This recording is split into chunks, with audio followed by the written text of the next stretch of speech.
Hello students, कैसे हैं आप सब। आई होप सभी बहुत शानदार होंगे। Myself Rohit Agarwal, joint director nucleus, HOD department organic chemistry. आज जो हम पढ़ेंगे वो है प्रैक्टिकल ऑर्गेनिक केमिस्ट्री। उससे पहले थोड़ा सा बेसिक समझ लेते हैं। हमने पढ़ा था कोई भी एसिड एच है, अगर वो कोई रिएक्शन किसी बेस के साथ करता है तो वो रिएक्शन फॉरवर्ड कब मूव करती है। एक रिएक्शन फॉरवर्ड तभी मूव करती है जब स्ट्रॉन्ग एसिड से वीक एसिड की तरफ जाए। मोस्टली रिएक्शन स्ट्रॉन्ग एसिड से वीक एसिड, स्ट्रॉन्ग बेस से वीक बेस की तरफ मूव करती है।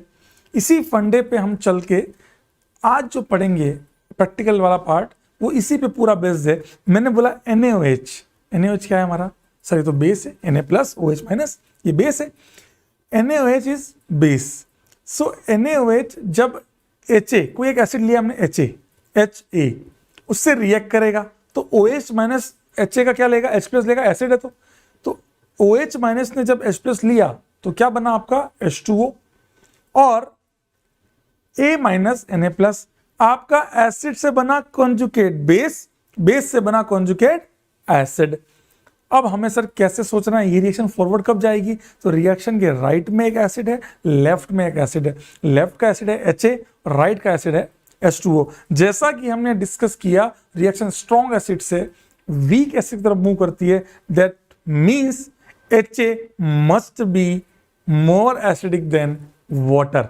अगर ऐसा होता है रिएक्शन फॉरवर्ड जाएगी। और तो और इससे हम एक निष्कर्ष और निकाल सकते हैं कि इसका मतलब है Ha is soluble in aqueous NaOH, क्योंकि रिएक्शन कर रहा है सॉल्ट बन जाएगा। किसी भी कंपाउंड की सॉल्युबिलिटी के दो ही रीजन होते हैं, या तो वो सॉल्ट बन जाए या फिर वो ऑलरेडी बहुत ज्यादा सॉल्यूबल हो। तो हम अभी जो डिस्कस करेंगे, आज जो हम डिस्कस करेंगे वो है हमारा पहली कैटेगरी सॉल्ट। अगर कोई कंपाउंड फॉरवर्ड रिएक्शन को ले जा रहा है इसका मतलब क्या हुआ, उसमें सॉल्ट बनेगा, और सॉल्ट बनेगा तो रिएक्शन सॉल्यूबल हो जाएगी वाटर के अंदर। एक्वस लिया है, पानी में सॉल्यूबल है। ऐसे ही एक सॉल्युबिलिटी का फंडा और आता है NaHCO3, सोडियम बाइकार्बोनेट। नाम तो सबने सुना होगा NaHCO3। अगर आपने कोई Ha लिया, Ha प्लस NaHCO3, उसमें क्या होगा, H+ देगा तो क्या बनेगा A- is a conjugate base and one more is H2CO3। प्यार से इसको कार्बोनिक एसिड बोलते हैं। तो कार्बोनिक एसिड जो कि डिसोशिएट हो जाएगा H2O और CO2 में, कार्बन डाइऑक्साइड निकल जाएगी। पर मैंने पूछा कौन से कंपाउंड एक्वस NaHCO3 में सॉल्यूबल है, या कौन ऐसे हैं जो CO2 गैस रिलीज करेंगे। तो आपको यही देखना है, ऐसे कंपाउंड्स जो कार्बोनिक एसिड H2CO3 से ज्यादा एसिडिक हैं वो रिएक्शन को फॉरवर्ड लेके जाएंगे और हमारी रिएक्शन आराम से हो जाएगी। आई होप सबको ये बात समझ में आई हो। इसी के बेस पे हम सीखेंगे अब जब हम मूव करेंगे it is a practical organic chemistry. अब हम एक जो चीज सीखने जा रहे हैं वो है application part of acid and base, कि लेबोरेटरी के अंदर एसिड और बेस का यूज करके कैसे कंपाउंड्स को सेपरेट किया जाता है। तो हम जो टॉपिक पढ़ेंगे हमारा वो है एक्सट्रैक्शन। सो सर ये क्या होता है, अगर कोई हमको बाइनरी मिक्सचर दिया हो, when binary mixture is given then उस बाइनरी मिक्सचर को इंडिविजुअल कंपाउंड्स में सेपरेट करने के लिए जिस मेथड का यूज किया जाता है उसको बोलते हैं डिफरेंशियल एक्सट्रैक्शन। इस डिफरेंशियल एक्सट्रैक्शन के बारे में IIT एडवांस ने 2012 में क्वेश्चन पूछा हुआ है with using the word differential extraction. So ये उससे पहले भी आ चुका है, उसके बाद में भी कई बार आया है। ये टॉपिक बहुत इंपॉर्टेंट बन जाता है बिकॉज 11th से 12th मूविंग जो बच्चा होता है वो इस पार्ट को कभी समझ नहीं पाता, बिकॉज ये बहुत लॉजिकल एक लेबोरेटरी मेथड है जो हमें समझनी होगी। आज मैं आपको इसी मेथड को समझाऊंगा कि कैसे हम इसमें कंपाउंड्स को, मिक्सचर को सेपरेट किया जाता है। अभी हमारे जेईई सिलेबस में बाइनरी है, पर मैं आपको बाइनरी और टर्शरी दोनों के एग्जाम्पल लूंगा ताकि आप इसको बहुत अच्छे से समझ पाए। अगर आप इस पार्ट को समझ जाते हैं तो आपके लिए जेईई के लिए it's very very very important topic. I hope सब इस बात को लेके रेडी है। आइए शुरू करते हैं differential extraction of binary mixture. सबसे पहला एग्जांपल हम लेंगे सोडियम क्लोराइड और कोलेस्ट्रॉल का। सर सोडियम क्लोराइड और कोलेस्ट्रॉल इनकी बात करें दोनों के दोनों व्हाइट क्रिस्टलाइन सॉलिड है, क्रिस्टल्स होते हैं व्हाइट कलर के। दोनों के दोनों को अगर आप मिला दो, दे आर इमिसिबल। अगर आप बोलो इम्पॉसिबल कि आप उनको सेपरेट भी कर पाओ, तो उनकी फिजिकल प्रॉपर्टीज को यूज करके हम इनको अलग करते हैं। कैसे? अगर हम बात करें सबसे पहले NaCl की, sodium chloride is ionic compound, सब वाटर सोल्यूबल, आयन से, सॉल्ट से तो पानी में सोल्यूबल होंगे। दूसरा कंपाउंड है कोलेस्ट्रॉल, लिपिड, ये आपका जो है ये आपका वाटर इनसोल्यूबल है, बिकॉज ये आपका एक बड़ा सा हाइड्रोफोबिक पार्ट है, ये वाटर इनसोल्यूबल है। ये ऑर्गेनिक कंपाउंड्स में सोल्यूबल है। ऑर्गेनिक एक बीकर में वाटर और ईथर दोनों मिक्स किया, अच्छे से शेक किया। शेक करने के बाद हमने इनको ट्रांसफर किया एक हमारी जो सेपरेटरी फ्यूनल होती है उसमें हमने ट्रांसफर किया। हमने, हमारे पास ईथर भी है, हमारे पास वाटर भी है। अब उस सेपरेटरी फनल में दो लेयर बन गई, एक वाटर की, एक ईथर की। वाटर लेयर के अंदर आपके पास क्या है? आपके NaCl है, ये सॉल्ट है, वाटर सोल्यूबल है, ये आपके पास वाटर लेयर में है। दूसरी layer ether layer, ether layer के अंदर आपके पास क्या है? आपके पास स्टीरियोड है, जो आपने पढ़ा कोलेस्ट्रॉल, वो है कि वाटर इनसोल्यूबल है। अब वाटर नीचे क्यों वाटर बॉटम में है और ईथर ऊपर है? बिकॉज वाटर की डेंसिटी ज्यादा होती है, तो वाटर ऑटोमेटिकली नीचे आ जाता है और ऊपर क्या आता है आपके पास? ईथर। उसके बाद सर अब आप ड्रेन कर लीजिए इसको, आप इसको खोल दीजिए, तो आपका जो वाटर लेयर जब तक आपका एंड होता है तब तक आप इसको निकाल लीजिए, फिर बंद कर दीजिए।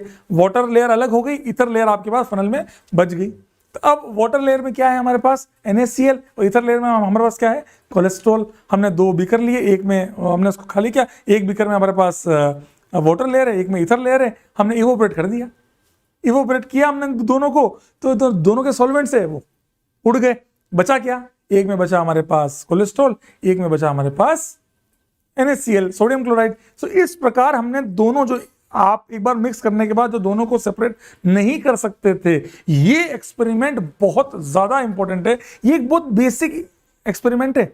इससे मैं अगला जो क्वेश्चन जो आपके IIT में काम आता है, जो हमारे JEE सिलेबस में बहुत इंपॉर्टेंट है, ये तो एक बेसिक एग्जांपल लिया कि कैसे एक्सपेरिमेंट करके आपने दो ऐसे कंपाउंड्स को, जो छोटे मॉलिक्यूल्स को अलग किया।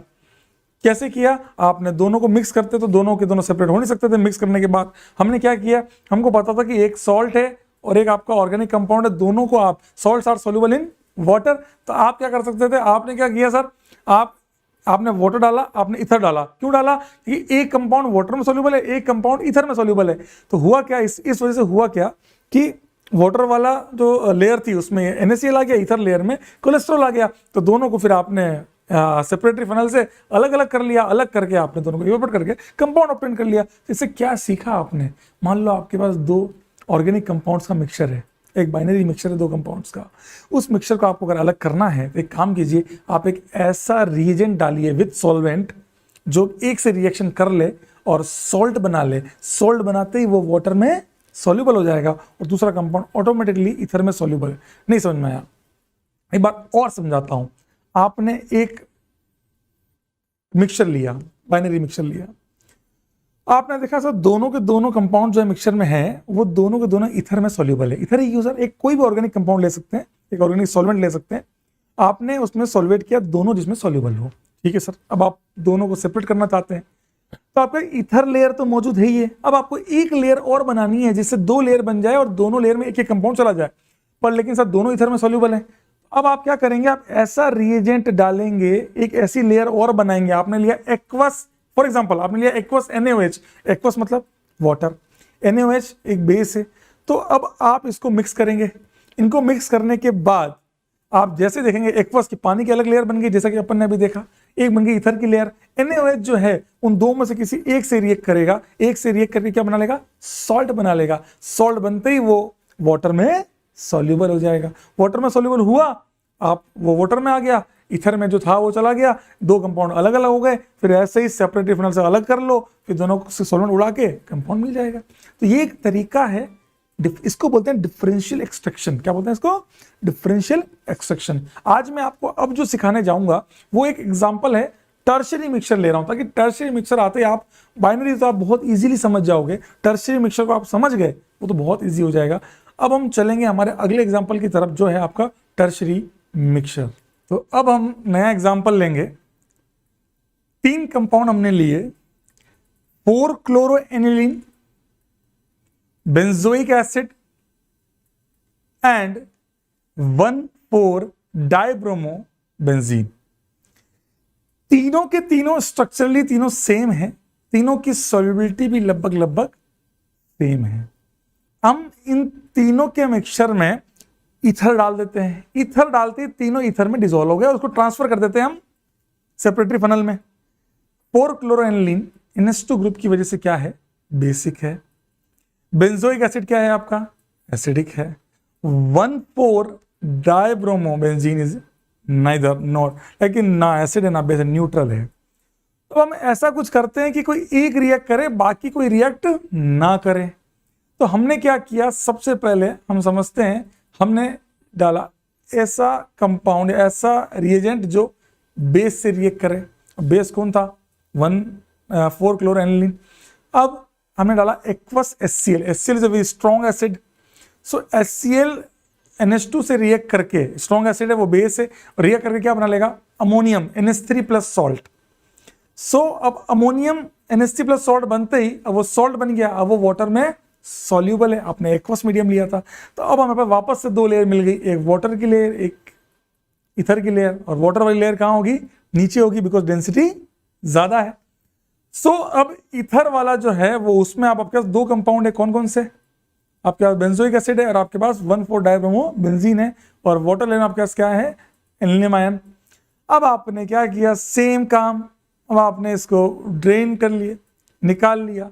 निकालते आपके पास पानी की लेयर मिल गई, पानी की लेयर में क्या था, एनिलियम आयन, और आपके पास ईथर लेयर बच गई उसमें, जिसमें क्या था आपका बेंजोइक एसिड और 1,4 डाइब्रोमो बेंजीन। अब क्या किया, अच्छे से इसको शेक करके, ताकि जो भी गैस वैस थी सब निकाल दी अंदर, इसके अंदर वेंट से हमने जितनी गैसेस भरी हुई थी सब निकाल दी, ताकि हमारे पास अब इन दोनों जो दो जो बचे हैं, अब 3 का मिक्सचर था, एक को हमने अलग कर दिया पानी की लेयर में, अब 2 बचे, बेंजोइक एसिड और 1,4 डाइब्रोमो बेंजीन। इससे हम गैस वैस सब निकाल दिया, ताकि अब हमारे पास इन दोनों को सेपरेट करना रहे। अब हमारा बीकर में ईथर लेयर है, जिसके अंदर क्या है, केवल हमारे पास बेंजोइक एसिड है और 1,4 डाइब्रोमो बेंजीन है। अब हमने वापस से एक ऐसा रिएजेंट डाला जो बेंजोइक एसिड से रिएक्ट करे, हमने डाला एक्वस NaHCO3। आप एक्वस NaOH डाल के भी ये काम कर सकते हैं। फॉर एग्जांपल मैंने NaHCO3 ले लिया। अब एक्वस NaHCO3 जो है वो किसी सोडियम बाइकार्बोनेट एक से रिएक्ट करता है, वो है benzoic acid. Benzoic acid NaHCO3 के साथ रिएक्शन करने में क्या बनाता है, आपका H2CO3 और बेंजोएट सॉल्ट बना लेगा, CO-, क्योंकि बेंजोइक एसिड स्ट्रॉन्ग एसिड है कार्बोनिक एसिड से। ये बनते ही अब आपके पास अगेन सेम थिंग, अब आपके पास 2 लेयर बन गई, एक वाटर लेयर, एक ईथर लेयर। वाटर लेयर में आपके पास बेंजोइक एसिड का सॉल्ट है, और ईथर लेयर में आपके पास 1,4 डाइब्रोमो बेंजीन है। आपको फील भी आ रही होगी। अब वापस से आप इसको अलग कर लीजिए, वाटर लेयर अलग कर लीजिए, बचेगा क्या, ईथर लेयर। ईथर लेयर बच गई, वाटर लेयर आपके पास आ चुकी है।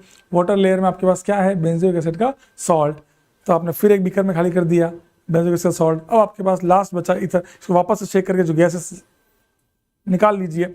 एक कंटेनर में अब आप एक बीकर में अलग क्या हो गया, ईथर लेयर भर दीजिए। अब आपके पास 3 बीकर्स हैं, एक एक्वस लेयर फर्स्ट जो वाटर लेयर 1 थी जिसमें एनिलियम सॉल्ट था, दूसरी वाटर लेयर जिसमें बेंजोइक एसिड का सॉल्ट है, तीसरी 1,4 डाइब्रोमो ईथर लेयर।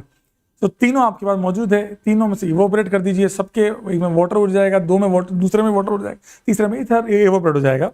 तीनों अलग हो गए। अब आपके पास 3 सॉलिड आपके पास पड़े हुए, एक में सॉल्ट है, 2 में, एक में एनिलियम सॉल्ट है, एक में बेंजोइक एसिड का सॉल्ट है, और एक में 1,4 डाइब्रोमो बेंजीन है। अब आप एक काम कीजिए, आपने एनिलियम आयन में, आपको पता है आपको तो एनिलीन चाहिए था, 4 क्लोरोएनिलीन। अब आपको पता है कि NH3 प्लस है, आप इसमें थोड़ा सा बेस डाल दीजिए। बेस डालते ही ये आपको क्या मिल जाएगा, वापस NH2 मिल जाएगा, so will get 4 chloroaniline. Benzoic acid में आप एसिड डाल दीजिए, क्योंकि आपने H+ निकाला था, अब वापस H+ ऐड कर दीजिए, you will get benzoic acid. And last and final, आप जो आपके पास तीसरा जो सॉलिड पड़ा हुआ है वो है आपका 1,4 डाइब्रोमो बेंजीन। इस मेथड से आपने तीनों के मिक्सचर को सेपरेट कर लिया। This separation of tertiary mixture और एनी बाइनरी टर्शरी, बहुत सारे मिक्सचर को जो सेपरेट किया, इसको बोलते हैं डिफरेंशियल एक्सट्रैक्शन। आपने तीनों को अलग अलग कर लिया। तो आपका सिंपल सा फंडा है। इस वीडियो के लिंक में तो आपका डिस्क्रिप्शन है, उसमें आपको एक PDF प्रोवाइड की जाएगी। उसके अंदर आपको मैंने 6 मिक्सचर दिए हैं, एक टर्शरी है, 5 बाइनरी है। आप उसको सेपरेट करने का मेथड बताएंगे मेरे को। आपके पास 3 रिएजेंट रहेंगे, एक्वस HCl, क्योंकि वो एसिड है, दूसरा एक्वस NaOH, तीसरा एक्वस NaHCO3। मैं आपको एक टेबल भी आपको दिख रही होगी, अभी जब मैं बोल रहा हूँ आपको एक टेबल दिख रही होगी मेरे साइड में। That table is very very very important. इस टेबल के बिना आप इस क्वेश्चंस को कर ही नहीं सकते। That is your solubility table. I am not talking about acidic strength table. Solubility table आप देख सकते हैं, H2CO3 कहाँ है और उसमें वाटर कहाँ है। इनको देख के आप समझ जाइए कि सर हमें कैसे, कौन स्ट्रांग है कौन वीक है, आप समझ जाएंगे, क्वेश्चंस को आप इजीली कर लेंगे। सो चलिए, ऑल द बेस्ट।